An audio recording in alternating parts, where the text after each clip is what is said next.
This is why you should watch Malayalam movies.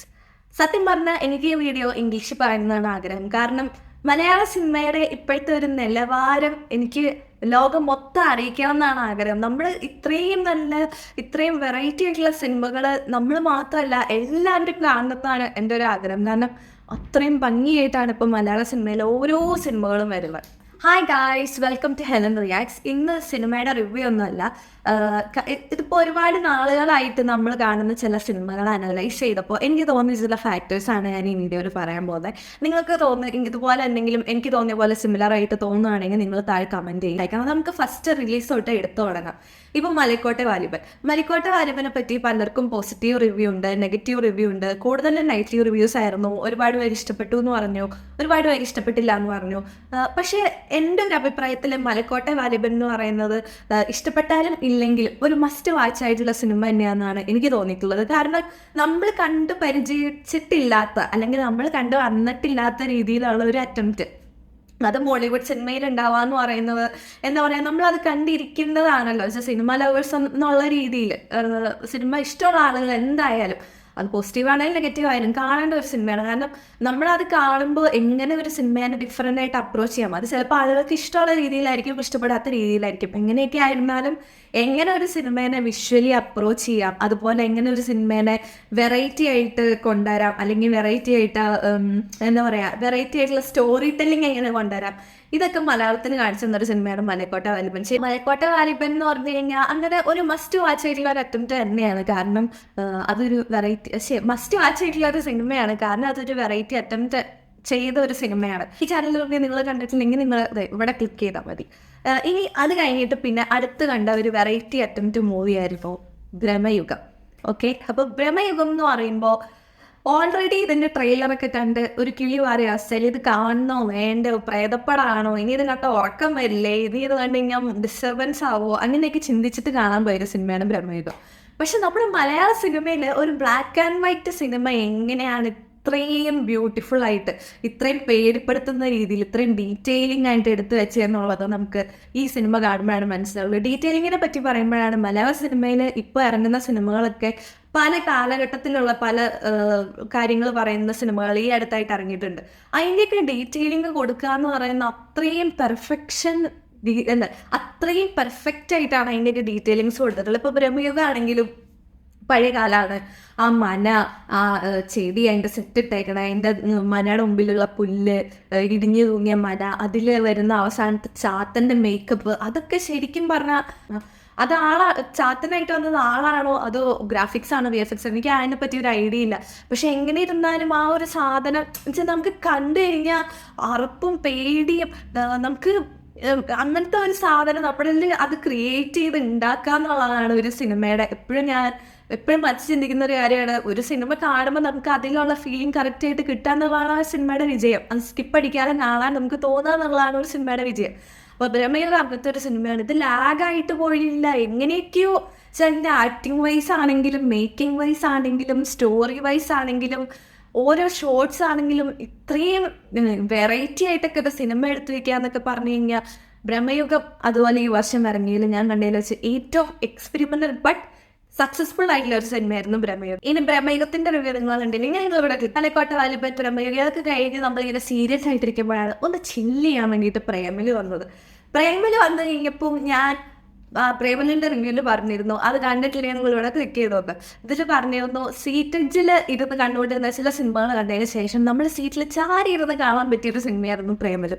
അത് കണ്ട് കുറേ ചിരിച്ചു, നമ്മൾ കുറേ റിലാക്സ് ആയി, നമുക്ക് റിലേറ്റ് ചെയ്യാൻ പറ്റിയ ഒരുപാട് കാര്യങ്ങൾ, ഹൈദരാബാദിൻ്റെ ഭംഗി എന്ന് വെച്ചാൽ അതിൽ ആക്ടിങ് വൈസ് ആണെങ്കിലും മേക്കിംഗ് വൈസ് ആണെങ്കിലും പ്രേമലു മലയാളത്തിലും മികച്ചൊരു സിനിമയായിട്ട് തന്നെ അത്രയും ചെറിയ ആക്ടേഴ്സിനെ വെച്ച് വലിയ വലിയ അതികായന്മാരായിട്ടുള്ള ആക്ടേഴ്സ് അവരുടെ ആക്ടിങ് ഇങ്ങനെ മെച്ചപ്പെടുത്തി രാഗി മിനിക്ക് വരുമ്പോൾ ഇവിടെ പ്രേമലുവിൽ പുതിയതായിട്ട് വരുന്ന ആക്ടേഴ്സ്, പുതിയതെന്ന് പറഞ്ഞാൽ ഭയങ്കര പുതിയതല്ല എന്ന് വെച്ചാൽ ന്യൂജൻ ആക്ടേഴ്സ് വന്ന് സക്സസ്ഫുൾ ആക്കിയൊരു സിനിമയാണ് പ്രേമലു. അതിലെ ഓരോ ആക്ടേഴ്സും അടിപൊളിയായിട്ടാണ് ആക്ട് ചെയ്തിട്ടുണ്ടായിരുന്നത്. നമുക്കത് കാണുമ്പോൾ തന്നെ നമുക്ക് ചിരിക്കാനുള്ള കുറേ എലമെന്റ്സ് സിനിമയിൽ ഭയങ്കര സക്സസ്ഫുൾ ആയിട്ട് തന്നെ ആഡ് ചെയ്തിട്ടുണ്ട്. അത് കഴിഞ്ഞിട്ട് ഇറങ്ങിയിട്ട് സിനിമയാണ് അന്വേഷിപ്പിന് കണ്ടെത്തും. ടോവിനോ തോമസ് ആയിരുന്നു നായകൻ. സിനിമേനെ പറ്റിയൊരു മിക്സ്ഡ് റിവ്യൂ തന്നെയായിരുന്നു. ഒത്തിരി പേർക്ക് ഇഷ്ടപ്പെട്ടു, ഒത്തിരി പേർക്ക് ഇഷ്ടപ്പെട്ടില്ല. പക്ഷേ എൻ്റെ അഭിപ്രായത്തിൽ എനിക്ക് ഈ സിനിമ ഭയങ്കരമായിട്ട് ഇഷ്ടപ്പെട്ട ഒരു ഇൻവെസ്റ്റിഗേറ്റീവ് സ്റ്റോറി ആയിരുന്നു. ഈ സിനിമയുടെ എന്ത് പാർട്ടാണ് എന്നോട് ഇഷ്ടപ്പെട്ടതെന്ന് വെച്ചാൽ ഞാൻ പറയുന്നത് സ്റ്റോറി ടെല്ലിംഗ് രീതിയാണ്. അതായത് ഒരു കാര്യത്തിൽ നിന്ന് വേറൊരു കാര്യത്തിലേക്ക് കണക്ട് ചെയ്ത് പോകുന്ന ഒരു രീതി ഉണ്ടല്ലോ, അത് അത്രയും ബ്യൂട്ടിഫുൾ ആയിട്ടായിരുന്നു കാണിച്ചത്. നമുക്കൊരു ലാഗോ അല്ലെങ്കിൽ ഒരു ഷോ എന്തതിപ്പോൾ തീം അങ്ങനെ ഒരു തോട്ടോ ഒന്നും ആ സിനിമ കാണുമ്പോൾ ഉണ്ടായിരുന്നില്ല.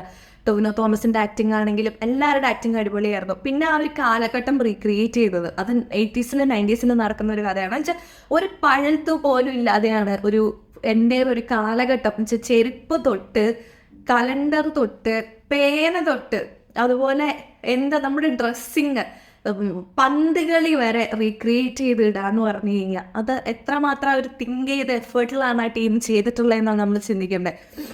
എന്നുവെച്ചാൽ ഒരു സിനിമ എടുക്കുന്ന ഒരു സൈക്കിനെ എടുക്കാതെ അത് അത്രയും പെർഫെക്റ്റ് ആയിട്ട് എടുത്തു വെക്കുക എന്ന് പറയുന്നത് വലിയൊരു കാര്യമാണ്. അന്വേഷണ കണ്ടെത്താൻ അങ്ങനത്തെ വലിയൊരു എഫേർട്ടിൽ പഠിച്ച് മനസ്സിലാക്കി ചെയ്തൊരു സിനിമയായിട്ടാണ് എനിക്ക് തോന്നുന്നത്. ചെറിയ മൈന്യൂട്ടായിട്ടുള്ള ഡീറ്റെയിലിംഗ് വരെ അത്രയും ഭംഗിയായിട്ടാണ് ചെയ്തിട്ടുള്ളത്, ആക്ടിങ് വൈസ് ആണെങ്കിലും. പിന്നെ അതിൻ്റെ സ്റ്റോറി ടെല്ലിങ് ഇങ്ങനെ ഓരോ കാര്യം കഴിയുമ്പോഴും അത് കണക്ട് ചെയ്ത് പോകാം. നമുക്കൊരു ബോറടിയില്ല. പക്ഷെ നമുക്ക് എന്ന് വെച്ചാൽ തിയേറ്ററിൽ ഇങ്ങനെ കണ്ണു പിടിച്ച് നോക്കിയിരിക്കേണ്ട കാര്യമില്ല. കാരണം ബോറടിക്കാതെ നമുക്കൊരു സ്റ്റോറി ഭയങ്കര സിമ്പിളായിട്ട് തന്നെ പറഞ്ഞു പോകുന്നൊരു സിനിമയായിരുന്നു. എൻ്റെ ഷിപ്പിംഗ് കണ്ടെത്തേണ്ട റിവ്യൂ ഞാൻ ഇട്ടിട്ടുണ്ട്, അത് നിങ്ങൾ കണ്ടിട്ടില്ലെങ്കിൽ അവിടെ ക്ലിക്ക് ചെയ്യും. പിന്നെ അത് കഴിഞ്ഞിട്ട് പിന്നെ ഞാൻ എനിക്ക് ഏറ്റവും ഇഷ്ടപ്പെട്ട ഈ വർഷത്തെ ഞാൻ കണ്ട സിനിമകളിലൊക്കെ വെച്ച് എല്ലാ സിനിമകളും എനിക്ക് ഇഷ്ടപ്പെട്ടു. പക്ഷെ ഒരു പടി മുന്നിൽ നിൽക്കുന്ന സിനിമയാണ് മഞ്ഞുമൽ ബോയ്സ്.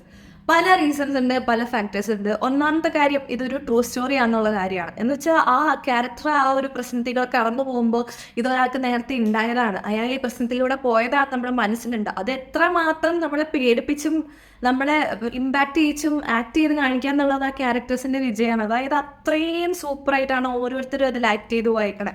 അതുപോലെ സ്റ്റോറി ഡീൽ ചെയ്ത രീതി നമുക്ക് ഒട്ടും ബോറടിച്ചിട്ടില്ല, ഒട്ടും ലാഗായിട്ടില്ല. മാത്രമല്ല ഇതിൻ്റെ സെറ്റ് ഇട്ടതെന്ന് പറഞ്ഞാൽ ഇതിൻ്റെ ആ ടീം എല്ലാ സിനിമയിലും ഇപ്പം മെച്ചപ്പെട്ട് വന്നുകൊണ്ടിരിക്കുകയാണ് ആ ടീം.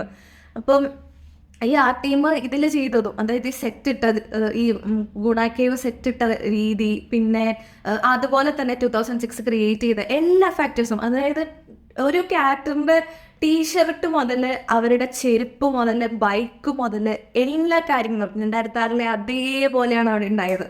മഞ്ഞുമൽ ബോയ്സിൽ എന്തൊക്കെ കാര്യങ്ങൾ നമ്മൾ ശ്രദ്ധിച്ചില്ല, ഞാൻ ശ്രദ്ധിച്ച കാര്യങ്ങളൊക്കെ ഞാൻ നാളെ ഒരു വീഡിയോ ആയിട്ട് അപ്ലോഡ് ചെയ്യുന്നതായിരിക്കും. സോ മഞ്ഞുമൽ ബോയ്സിൽ അങ്ങനെ ഭയങ്കര ഡീറ്റെയിലിംഗ് കൊടുത്ത് അത്രയും നന്നായി ആക്ട് ചെയ്ത് അത്രയും സക്സസ്ഫുൾ ആയിട്ടൊരു സിനിമ മഞ്ഞുമൽ ബോയ്സിലൂടെ നമുക്ക് മലയാളത്തിന് കിട്ടി. അപ്പം സത്യം പറഞ്ഞാൽ എൻ്റെ ചില ഫ്രണ്ട്സ്, കേരളത്തിന് പുറത്തുള്ള ചില നോർത്ത് ഇന്ത്യൻ ഫ്രണ്ട്സ് എന്നോട് സൗത്ത് ഇന്ത്യൻ സിനിമ എന്ന് പറയുമ്പോൾ ബാലയ്യയുടെയൊക്കെ സിനിമകളാണ്, അയ്യോ നിങ്ങളുടെ സിനിമ ഇതല്ല, നിങ്ങൾ ട്രെയിൻ ഇങ്ങനെ തള്ളുമ്പോൾ ട്രെയിൻ പുറകോട്ട് പോകുന്ന സിനിമകളൊക്കെ ഇല്ല നിങ്ങൾ കാണുന്നതെന്ന് ഇടയ്ക്ക് ഇങ്ങനെ ചോദിക്കുമായിരുന്നു. പക്ഷെ അപ്പം ഞാൻ പറയുമായിരുന്നു, ഇല്ല, മലയാള സിനിമ ഡിഫറെൻ്റ് ആണ്, ഞാൻ കാണുന്ന സിനിമ ഡിഫറെൻ്റ് ആണ്, ഞങ്ങളുടെ ലാംഗ്വേജിലുള്ള സിനിമ വേറെയാണ്, ഞങ്ങളിതല്ല ഞങ്ങൾ മേക്ക് ചെയ്യുന്നതെന്ന് പറഞ്ഞ് ഇവർക്ക് സൗത്ത് ഇന്ത്യൻ സിനിമ എന്ന് പറയുമ്പോൾ ബാഹുബലി, ബാലയ്യയുടെ സിനിമ, അതുപോലെ അങ്ങനെ സിനിമകളൊക്കെയാണ് യൂഷ്വലി പുറത്തേക്ക് വരുന്നതായിട്ട് ഞാൻ കണ്ടിട്ടുള്ളത്. പക്ഷെ മലയാള സിനിമയൊക്കെ സത്യം പറഞ്ഞാൽ ഈ ലോകത്തിലെല്ലാവരും റെക്കഗ്നൈസ് ചെയ്യണമെന്ന് ഇപ്പോൾ ആഗ്രഹിക്കുന്ന ഒരു സമയത്താണ്. അത്രയും ഭംഗിയുള്ള സിനിമകളാണ് ഇപ്പോൾ മേക്ക് ചെയ്യുന്നത്. അപ്പോൾ ഇനി വരാൻ പോകുന്ന സിനിമകൾ എങ്ങനെയാണെന്ന് നമുക്കറിയില്ല. എൻ്റെ പ്രതീക്ഷ ഇതെല്ലാം ഇതുപോലെ ഒന്നിനൊന്ന് മെച്ചമായിട്ടായിരിക്കും വരുന്നതാണ്. സോ ഇപ്പോഴത്തെ മലയാള സിനിമകളെ പറ്റിയുള്ള അഭിപ്രായം എനിക്ക് അതാണ്. കഴിഞ്ഞ വർഷം ഇത്രയും നല്ല സിനിമകൾ വന്നിട്ടുണ്ടോ എന്ന് എനിക്ക് സംശയമാണ്. ഇത്രയും ഇമ്പാക്ട്ഫുൾ ആയിട്ടുള്ള സിനിമകൾ കഴിഞ്ഞ വർഷം ഉണ്ടായിട്ടില്ല എന്നാണ് എൻ്റെ പേഴ്സണൽ ഒപ്പീനിയൻ. സോ നിങ്ങളുടെ ഒപ്പീനിയൻ എന്താണെന്നുള്ളത് നിങ്ങൾ കമൻറ്റ് ബോക്സിൽ മെൻഷൻ ചെയ്യും. So thank you for watching ഹിലൻ റിയാക്ട്സ്. Thank U.